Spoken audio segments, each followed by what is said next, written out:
All righty, boys and girls, welcome back to another episode of the Red, White, Claret, and Blue Show with your hosts, myself, Alex Baquero, and Chris. We have Time Condit, your American villain voices. And as always, we will be serving you up the lukewarmiest of lukewarm opinions as a new EPL season has begun for us and for Aston Villa. Before we get there, though, follow, like, rate, review. Check below my face here for all the places where you can find us and go check us out. We appreciate all your engagement. Chris, how are you doing on this lovely Monday evening? I'm doing great. I don't know if you can hear it in the background, but both my dogs and both my children are currently going bananas, so something's happening in the backyard. So apologies if that comes through on the pod, but I'm doing great. How are you, Alex? I'm doing fine. I'm very tired. I had a 13-hour travel day back from Vermont yesterday. So yeah, we didn't even talk about the bachelor party. Yeah, it was honestly perfect for where we're at in this stage of life. You know, we got a house in the woods alongside a ski mountain. We obviously were not skiing because it's still 90-degree summer. And we got a bunch of beers and some burgers, and we never really left the house all that much. Nice. Played cornhole, played drinking games, watched some soccer. Played wiffle ball, apparently. Played wiffle. I did not participate in the 4 a.m. wiffle ball competition, but wiffle ball was played at 4 a.m. No, I dominated cornhole and beer pong for a little while. Shout out Kenny, who was my partner for both of those. Had some bonfires, it was just dudes being dudes, Dudes being dudes. And I wasn't sure if wiffle ball was some sort of term for illicit drugs that the young people are using these days. But apparently it's not. Apparently it's just wiffle ball. No, wiffle ball was a very, very, very entertaining game. Nice. But what was not a very entertaining game, Chris, was Aston Villa's match against Newcastle on Saturday morning, 7:30 a.m. So let's hop right into it. I had to watch this on delay, knowing how awful it went. It truly ruined the middle of Saturday for me. So let's just dive right into it. Setup, I think, caught both of us by surprise, to be completely honest. Yuri in the 10, McGinn right wing, which we did think he would play, but not on the right wing. Rogers went left. Onana and Kamara double pivot, and then Mings and Luka Dean over Pau and Ian Maatson. Chris, with all of this and the preseason that he had, I have to ask, what the hell does Daniel Malen have to do to get a start around here? I can't speak for him because we don't talk to him. We don't know. But if it were me, I would be getting frustrated at this point. This is strange, especially, and I'm playing the result a little bit here because we know how it went. But this was a lineup that really from the jump seemed to narrow itself, and you need a player that's going to bring pace and width. And that player in this lineup was non-existent. And I think that like Daniel Malen or Leon Bailey, who wasn't in the side for obvious reasons, would have been a great call here because Villa became very easy to defend very early on. The rare moments that they had the ball in the first half, because the shape was just so narrow and Ollie Watkins became so isolated. It was a really frustrating watch. What were your thoughts? And also, I was surprised at Mings over Pau. I did want to point that out too, because I think that while our defensive record with Mings is very good, especially with a backup keeper that hasn't played under Unai Emery for a long time, I would have thought that Pau Torres to be that receiver and the guy who moves the ball out of the back primarily, I would have thought that would have made more sense. But, they did get a clean sheet defensively, so I can't really pick too much at that. But that was a surprise to me. Well, it is interesting. When you have Mings, Onana, and Kamara in there, that to me says that Unai Emery is expecting a very physical battle, right? Those guys are gigantic. And they are meant to be there to be physically imposing presences and stop the opposition doing what they want to do. And so For Onana and Kamara, it makes sense to a degree. Joel Linton, very physical midfielder. Bruno, very physical midfielder. We talk about Newcastle's midfield as one of the more athletic, imposing midfields in the league. And so having both of those guys in there makes sense. Mings, though, there's no 6 foot whatever Alexander Isak to play against. And that was announced long in advance that he was not going to be a part of this one. So when you've got little 5'8" Anthony Gordon, I don't actually know that he's 5'8", but he just looks like a little guy running around in there. You don't need Tyrone Mings to deal with that. So to your point, why not include the savviness of Pau Torres, especially because now you don't have Yuri in that 6-8 spot to break the lines the way we said and kind of dictate play. You've basically got nothing from the keeper all the way up until the number 10 in terms of truly creative passers. Amadou Onana, played some interesting stuff. I liked some of the cutback balls that he had. We've talked about Boubacar Kamara's ability to drive into midfield and create some things, but neither of those guys are the passer that Yuri Tielemans is. So when you take all of that out of the midfield, it makes it very difficult to move the ball forward. And so you saw, to your point, when you then compound it as well by making the field as narrow as Villa did, Newcastle were able to set up in their 4-5-1 and just defend really easy. And they couldn't be broken down in that first half. So I think the lineup decisions didn't make a ton of sense to me. You rightly point out the issues with width. As we get into this a little bit, I'm also going to talk about our issues with pace and our ability to create or inability to create problems that way. But it didn't work, and it didn't really make sense to me. I think this is one that Unai kind of got wrong from the jump. Yeah, and I mean, it played out that way in the first half. Like there was absolutely nothing from Villa on attack in the first half at all. They created 0 XG because they didn't have a single shot, let alone a shot on target. So at home, yeah, no, that's not great. Not great. So I do think there were a couple of things that we want to talk about in the first half that were positives, though. And the first thing I would say is Bizot looked great. I mean, what a backup he is to the world's number one. You can't say for sure, and I'm not saying this to knock Olsen, but a couple of those saves that he made were I don't know about world class, but very, very good saves. And I think probably balls that come through against Robin Olsen and against almost every other backup keeper in the league, to be honest with you, because a couple of those saves he made were very, very good. So Bizot kept Villa in the game in the first half because Villa spent the first 45 minutes totally chasing the game, in my opinion. Yeah, incredible. 1-on-1, third minute, as Elanga got through, right? Gets a hand to it. I actually am going to praise his distribution even more than his hands in the goalkeeping department, because for me, Robin Olsen actually was a decent shot stopper. That was not where he typically ran into issues. Where he ran into issues was an inability to play out from the back. And then when that was compounded with them coming back at us at pace, that's usually where we ran into issues. But like his ability to just stop a shot was decent. Bizot's definitely better, but don't get me wrong. But his ability to pass, he had however many, accurate long balls. It seemed like the team was very comfortable passing the ball back to him and having it work out much closer to Emi Martinez's ability. So, that's where I think he really brought a calming presence. And you're right. First 15 to 20 minutes in particular was just wave after wave of Newcastle attack. Villa were not able to get the ball out. It seemed like we would get maybe one pass out to a McGinn or a Rodgers, and there would be an immediate turnover and it would be coming back the other way. And so Newcastle, for as narrow as Villa was playing, it was really interesting to see Newcastle just bring these overloads on the wing. Particularly, it seemed to be targeting Matty Cash on the right-hand side for the first 20 minutes. And then over the latter 20 minutes, they realized that Elanga was just skinning Luka Dean every single time he got the ball.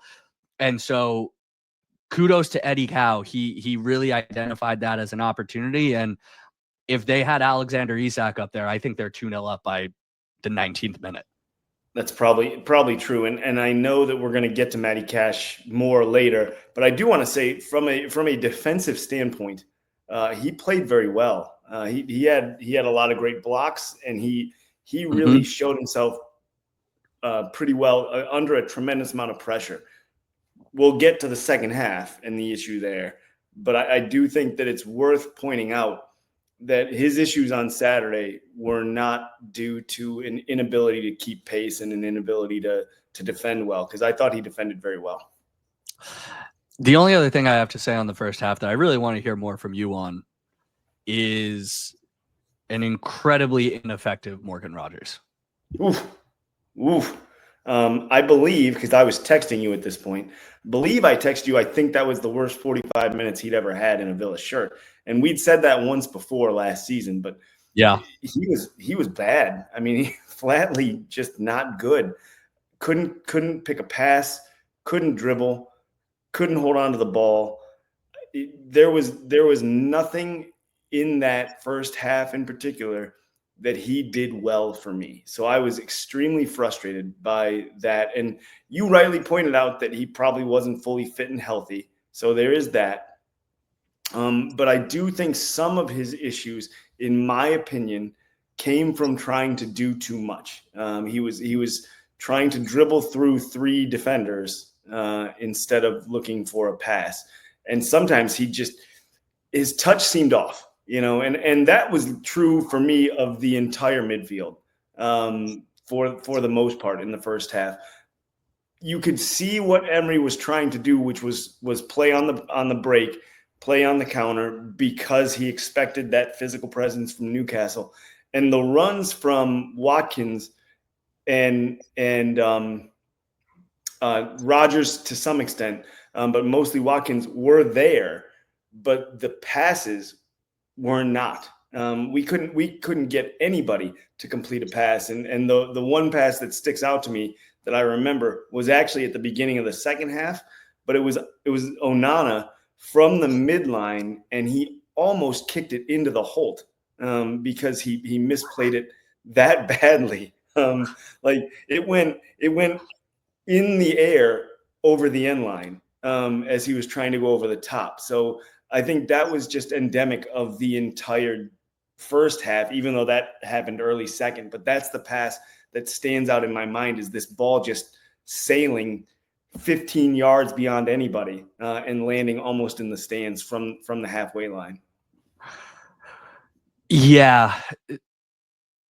I wrote at halftime, and this is probably the best place to say it.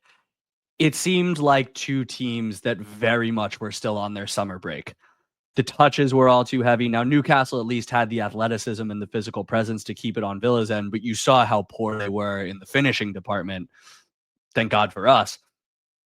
And so I do wonder how much Morgan Rogers' injury contributed to his poor play.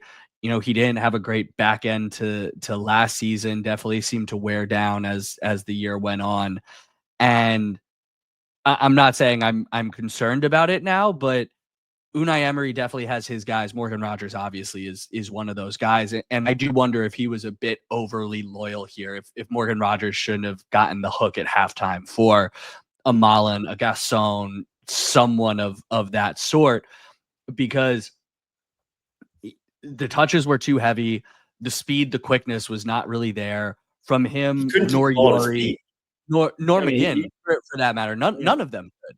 None of them could. Him in particular, just because we expected so much out of him. But this is my big issue with the way that Villa played on Saturday is you're narrow and you're slow. So how exactly are you expecting to beat a team? Luka Dean and Matty Cash making overlaps on the outside is not going to be enough. We know what their limitations are as players. And I just, when you remove the ability to get in behind and make someone respect you, it happened time and time again where McGinn would get the ball out of the back, turn to dribble with it. And he is not the paciest guy. Their midfield would catch up with him immediately, and then he'd wind up passing it into danger and it'd come back the other way. And you need to make them respect something. And we just didn't have a lineup that really made them respect us and perform. And I'm not really sure what we were trying to do to play through their offensive system and press. Yeah, I think that's a good point, and I do want to point about Luka Dean though. When he got the ball into a dangerous area, which was few and far between instances, but when he did whip some nice balls in. Nobody was there on the end of them. I mean, a couple of times, literally nobody was there. Just nobody in the box, and he's sending these beautiful crosses that land dead center in front of the goal, and just nobody home. So, I think all in all, that was a bad first 45. Villa were very fortunate to get out 0-0 out of that first half. And then the second half, if we can move on to that, I think was better until the red card. But I was much more pleased with the way things went in the early stages of the second half. Yeah, clearly got the riot act read to them at halftime, made good adjustments, and you saw it almost immediately. 46 minute, great cross by McGinn, and Kamara gets a bullet header that, in my opinion, honestly, he should finish. That shouldn't have gone towards the center. He should have punched that directly in front of him into the corner of the net. And Villa were off and running for a little bit. Yeah, I really thought he was going to do better with that myself, but I really want to give the cross from McGinn credit there, because it was a beaut of a ball. Disappointing that Kamara didn't finish it, but I mean, Newcastle didn't finish anything either, so maybe it was just a game of tradesies. Nobody's going to actually put anything on and finish. But I did think that that was kind of a bright spot, and it was showing that Villa were growing into the game. And you could see, I think, the confidence in the players growing as they got further into that second half, at least the early stages of it, because it, from that point on, was pretty much all Villa, just a lot of pressure on their end. And I don't know how many corners the Villa won in that early stage of the second half, but it felt like a lot. You know what I mean? Oh, it was absolutely corner after corner. And, yeah. It did seem to flip the script from the first 15 minutes of the first half. Villa began to press a little higher, create some more turnovers, but they also changed their point of attack. And I think this is important too. McGinn, cross. Yuri put an amazing ball inside the 6-yard box that no one went after in the 52nd minute. 56th minute, Ali gets a cross that's in just ahead of Yuri. So the guys were clearly a little off from one another in terms of where they needed to be making their runs, but the opportunities were clearly coming from crosses and long balls, not necessarily from intricate play through the middle, which seemed to be the way that Villa wanted to do it in the first half. They got guys a little bit further out and played those balls in either over the top or in behind the Newcastle defense. Now, you praised him in the first half, and I think the rest of this is going to be the Matty Cash slander show, as much as I think it hurts you. But even before the last one, it seemed like every time he got the ball defensively, or offensively, I should say, he was airmailing it over somebody's head. I mean, some of those switches that he was playing, they didn't come close. And it got worse and worse and worse until the 66th minute, when all hell breaks loose. Yeah, I mean, it was, I don't know if it was a carbon copy of the Man United game that led to Emi Martinez's red card, but it certainly wasn't far off. And it's a terrible ball from Matty Cash that like into traffic. There's almost zero chance that a Villa player gets on that ball. And while I saw some people saying that Kamara and Konsa and others should have done better with that, the fact of the matter is they were put in a terrible position because of just a horrifically bad ball. And the break was on immediately, and you're running backwards, almost full sprint towards your own goal. That's never a place you want to be as a defender, So it was really frustrating to see because, like I said, I think defensively, Cash had a really nice game, especially in the first half. But this is all anybody's going to remember. And everybody knows that he's Aston Villa fans' favorite whipping boy anyway right now. So any mistake he makes is going to get compounded. But this was particularly bad, and it cost Villa, not for this game by some miracle, but for the future here. It puts Aston Villa in a really bad spot going forward with Ezri Konsa out of the next game. And I want to say one final thing on this. There were some Villa fans that were saying that wasn't a red card and that Gordon went down too easily. I saw more than a few say that online, or some say like maybe it's a red. That's the easiest red that referee is going to give all season. It's red. It's not even close. Like, consider if that were Ollie Watkins running free and somebody grabbed him like that and he goes down, we would all be absolutely howling that that's a red card. You can't turn around and say, I don't know, he went down pretty easy for me. Like, come on. That was a red card. It's a red card all day, and I don't want to hear any more about it. And I understand asking fans to be objective is silly, but this is beyond objectivity. And like, if you don't think that's a red card, you and I are watching a different sport. Yeah, and that actually kind of tees me up perfectly, because I think that this game was an absolute this sequence was an absolute comedy of errors. So the ball goes out to Matt Cash on the right wing. Why he doesn't play it in first time with a nice curling ball into the middle around the penalty spot, I don't know. So he won't play in the first cross that he should have. He tries to get to the end line. He kind of gets there and then just hooks it back so far instead of putting it on the 6-yard box where he should. So, he messes up in 2 or 3 different ways there. Now, I take the point of you've got a 3-on-3 going the other way, and like you should be able to defend a 3-on-3 effectively. Kamara, because he got a soft yellow earlier in the game, can't commit the tactical foul to just stop the break. That's where you want that to happen. The pass shouldn't come. Kamara should just be able to tackle him down, take the yellow, and call it a day. But he can't because he's already on a booking. So that leaves Newcastle free to spring little quick Anthony Gordon, like I said before. And then Konsa puts his big meaty paw on Gordon's shoulder. I don't even think that Gordon is going down particularly easy there. Like, the angle, the way Konsa kind of heavily gets on his shoulder and pulls him back a little bit, anybody's going down there. Anybody. It's not like he got brushed and it's close enough, so it has to be a red anyway. Konsa pulls him. He just pulls him. Don't tell me it was soft. Don't tell me he barely touched him. And honestly, I'm not sure that he needed to, because Gordon's angle was taking him kind of out to the side.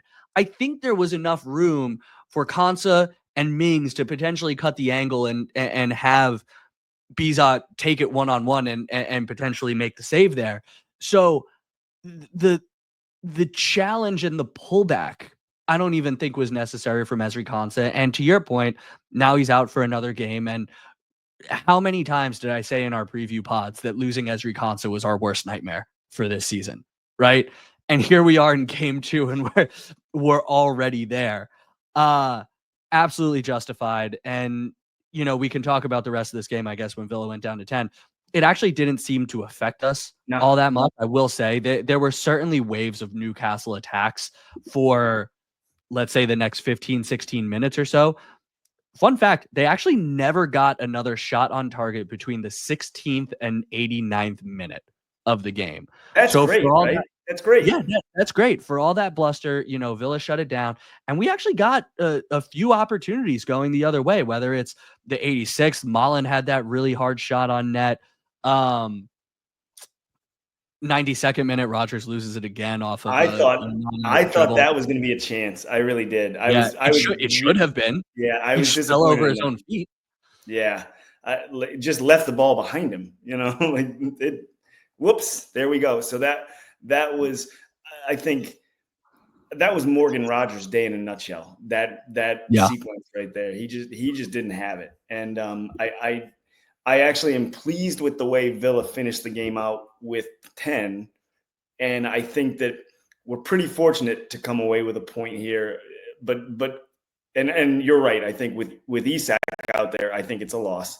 But I will still say that like that's a pretty talented bunch at Newcastle, like we talked about, even without Isak. So I'm pleased to go down to 10 at that point in the game and finish with a draw. It's also Villa's 7th clean sheet in the last 11. So we're trending in the right direction big time defensively. So those are the positives I can take away from this. Yeah, and as we look at good points, bad points, the only last good point that I'll mention is that we're now unbeaten at home for a full year. It still is Fortress Villa Park, and we started off the episode with him, but another very encouraging cameo from Daniel Malen. 5 minutes, he has a shot on target. He had some great hold up play that ultimately led to a Villa throw in the 91st minute. He's got to start moving forward, in my opinion. I think so. Like I understand the idea of trying to shoehorn John McGinn in somewhere, particularly in the first game at home. But Daniel Malen is right now looks to be our biggest threat offensively in attack. And I do love the idea of pairing him with Ollie Watkins. I just think that we have so much skill there now. And if you add Gasson, I like that. To me is a scary front 2 or 3, plus whoever may, Morgan Rogers, Emi Buendia, whoever else may throw in behind that. But I think that Malen right now is playing too well to be on the bench at the start of games. Agreed. So bad points. We talked enough about Matty Cash. The anger calls for him to go, need for an upgrade at right back. Once again, can I make a plea? Can we stop the stupidity of saying that Garcia is some Champions League right back that needs to come in and play? Can we please put that to bed? We can want to upgrade on Matty Cash. Garcia is not the answer. But Chris, I will ask you, who do you think starts at right center back now? I don't know. Like, so I was looking at this before we started the pod tonight. Is it Bogard? Is it Kamara? That they've done before where they dunked him in as a center back. I would probably go with Bogard myself. It's not. Or do you start a Pau Torres, Tyrone Mings? I seriously doubt that. A lot. Yeah, I know that there are a lot of people asking for that. I just don't see Emery going with 2 left-footed center backs. It'd be awkward. It's not something he's done much or at all in his managerial career. But I like from a FIFA standpoint, that's what I would do, right? But playing with real people, I don't know if that's going to work. So I think it's likely going to be Bogard, but I'm not 100% sure. And we'll talk more about that in our next episode in the Brentford preview. But who do you think they're going to go with? It's really tough to say. And it's one of the things we talked about in our preview pod, where that defensive back line gets really thin at center back really quickly. I think it will be Bogard, but I don't think that there is a great option of the 3, and I'll tell you why. Bogard, young, inexperienced, and the minutes that he's gotten for Villa have not necessarily been in that position. If you put Boubacar Kamara back there, you are taking him out of the position where he is most effective in the second week of the season, and he is not a natural center back. We spoke multiple times last year when he needed to deputize at left center back that as admirable as his effort was and how he was decent there in moments, his midfielder's instinct ultimately led to problems. It was easy to get in behind him, draw him out with the right movement, a false 9, checking into the ball, things like that. So I don't necessarily think that putting him there is an effective stopgap solution. And the reason why I don't think that you necessarily do a Pau Torres, Tyrone Mings is because think about it this way. the percentage of the population that is left-footed is significantly lower than the percentage that is right-footed, right? So growing up, a right-footed center back is more likely to be on a team with another right-footed center back and therefore needs to deputize at left center back. Very rarely do you have two left-footed center backs and not a right-footed center back. So I think that it's not quite as easy as to say like, oh, well, X other team has two right-footed center backs, so we should be able to put Mings and Torres out there. It's it's not the same because they are way less accustomed to playing on their non-dominant side than a right-footed center back would be. And so all those movements to open up the way that Emery wants us to play out of the back are now neutered to a degree. You're either bringing Pau Torres down to some normal level, or Tyrone Mings, who we don't necessarily think is super excellent at this type of play, is now going to be probably a liability to some degree. If he's now supposed to play a ball out over the top to Matty Cash with his right foot, he barely does that with his left. So that's why I don't see us going two left-sided center backs. Now, does he switch to three at the back and do like Bogard, Mings, and Pau Torres? Maybe. We'll talk about this in the Brentford preview. I don't see it, but like I suppose that is the final option. I've got nothing else on this though. We'll get more into that later this week. Larger implication on the season. Anything else that you want to add? No, I don't think so. I mean, it's a good point given the circumstances. Is the thing I'll say about this game. Given where we ended up, I'll take this as a point all day. Easy peasy. We move on to the next one and hopefully have a better showing and a result to go with it. Yeah, that's where I'm at too. Decent point. Like I said, still looked lazy. Still looked like we were kind of on our summer break a little bit. Hopefully we figured out what doesn't work so that we can start getting some other players in there, other formations, other ways of attacking that give us a little more width. And so, Chris, with that, we also do need to acknowledge and say goodbye to a favorite of this podcast, a one Leon Bailey. Let's talk about the tactical fit first, and maybe what we think this is doing to Villa's formation and the club as a whole through FFP. We can eulogize the man last. I would like to end on something a little more sentimental. Yeah. So FFP, it moves his wage off the books. We get a loan fee. There's an option to buy at the end. So there's your FFP, PSR, SCR maneuvering. So Villa have moved a tremendous amount of money off the books, off of the wage bill in the last 4 weeks. Is it enough? I'm not sure, but they are working tirelessly, it seems like, to get wages off the books, and this is one of them. For me, from a tactical standpoint, it's twofold.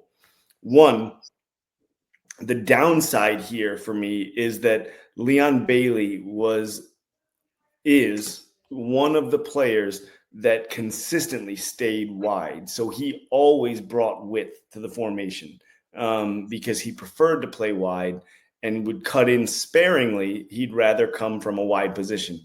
And given the struggles that Villa has had, not just in the last game, but the better part of last season as well, with the formation becoming too narrow, Leon Bailey was always a guy that was going to bring width to the formation.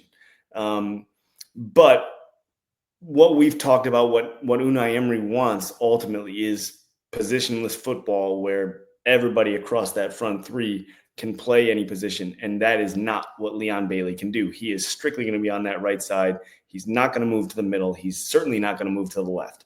So I can see from a tactical standpoint why it would make sense to move him on, given that we need to get the wage off the books. So tactically, that's why I think of the midfield players, he and Jacob Ramsey make the most sense to move on because they're the least flexible in terms of where you can position them. Yeah, that's exactly my concern with it. There are people that say, well, we've got Malen and Gasson, we're fine. Both those guys are inside forwards, not wingers. They are making the formation more narrow. They certainly do different things to Leon Bailey. They bring his pace, they bring an ability to take a guy on, but not from the area of the pitch that Leon Bailey does. And he was our last one that was going to stick wide. He provided the balance of the formation where if you've got your left back flying forward and Cash tucking in to make that three at the back, Leon Bailey is your width over here. And I don't think that we have anyone else in the team right now, certainly not John McGinn, certainly not Daniel Malen, certainly not Evan Gasson, that is going to do that. And so you say, well, then you need to bring in some other kind of versatile winger to play on either side and provide that width. The problem is, if you believe what you read, Villa are not really able to reinvest these funds. It is about getting down into an area where they are compliant with UEFA's financial regulations. It is not about selling to invest. It is about selling to get in compliance. Otherwise, we will be banned from European competition for up to 3 years. So I'm I'm a bit nervous that this is, as we discussed in our season preview, the worst case scenario of what could happen to that forward line. I'm concerned a little bit about our depth now. I said it every podcast for the past 2 weeks, but especially with Gasson going to Africa Cup of Nations. And I am concerned about our attack becoming a bit predictable.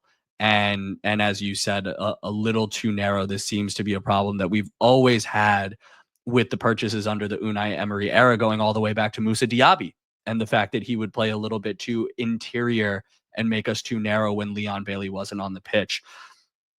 The other thing, though, that I think we're losing, and this goes into the player that I'm really going to miss, is leadership and a steady head. Come on, look, we've got time. He was instrumental in us overcoming Lille. He had maybe the most complete and exciting season that I've seen a Villa player have. Certainly got to be like top 5, top 10 individual seasons for some players. And we've said this before, he seemed to be a guy that no matter how out of form he was, Unai Emery continued to trust in the most important games and the most important moments. We talked about him coming on injured against Bayern Munich, rushing back to try and help us see that one out. We're losing I think a very, very important part of the locker room. You saw how much he commented on other guys' Instagram photos, like seemed to be very integrated into the squad. And that I think is what I'm going to miss the most. That dude always gave 100% for the shirt. And I don't think that anyone can doubt that. Yeah. So I mean, Leon Bailey has been a favorite of this podcast since this podcast inception a few years ago. And did I take 4 minutes and 52 seconds to watch the compiled every goal and assist from Leon Bailey 2 years ago that AVFC Stato put out on Twitter today? I sure did. Thanks, Stato. Really appreciate that, by the way. Not that I had 4 minutes and 52 seconds necessarily to do it, but I did. And it was worth it. Search it out if you haven't looked at it already. You and I talked about Leon Bailey and his growth as a man on multiple podcast episodes at this point now. And I think if I can focus on anything, it's that when he came in, remember, like, he and his dad signed the deal with Villa at the bar in Jamaica or whatever that weird thing was. And everybody was kind of going like, oh, hey, who's this guy? And he really grew into a leader on the pitch and what seemed like a glue guy in the dressing room. And I think that is what I'll miss the most. And when he was on, I mean, he was one of the most exciting players to watch in the team when he was playing his best. So I'll miss that. I think that because of his price tag, I think there were some fans that had a certain expectation that he probably didn't meet. But I will always have fond memories of Leon Bailey in the Villa shirt. And just like I said about Jacob Ramsey, because I assume that Bailey's going to go out and either get bought by Roma or get bought by someone else at the end of this season. Go well, Leon. I have nothing but the best for you, and I think I speak for any reasonable Villa fan when I say that. Go well, smash it.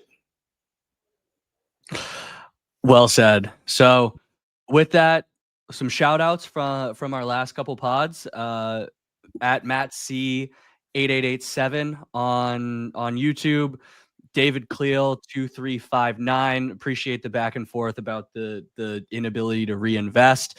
And David new on subscriber Dave Bond. Welcome to the crew. So, glad to have you here. Hope you stick with us through the season and definitely get involved. We're happy to respond.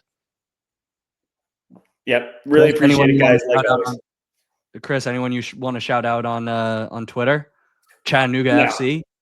That's right. Shout out Chattanooga FC and the Section 109 pod. I forgot about that. So that was fun to see them respond to the shirt that I was wearing during our podcast, and all because Alex wanted to make sure it wasn't Manchester City. I have my doubts about you. Clearly someone hurt me in the past. I'm questioning your loyalty after all these years. Yeah, I've done 3 years of podcasts or whatever. It's not been 3 seasons of podcasts anyway. But I'm just a City fan in disguise, right? Yep, you're here to destroy us from within. Yeah, exactly. All right. Well, we'll be back with our Brentford preview later this week, probably on Thursday. So stay tuned to that. But in the meanwhile, Chris, all we have to say, as per usual, is up the Villa. Up the Villa.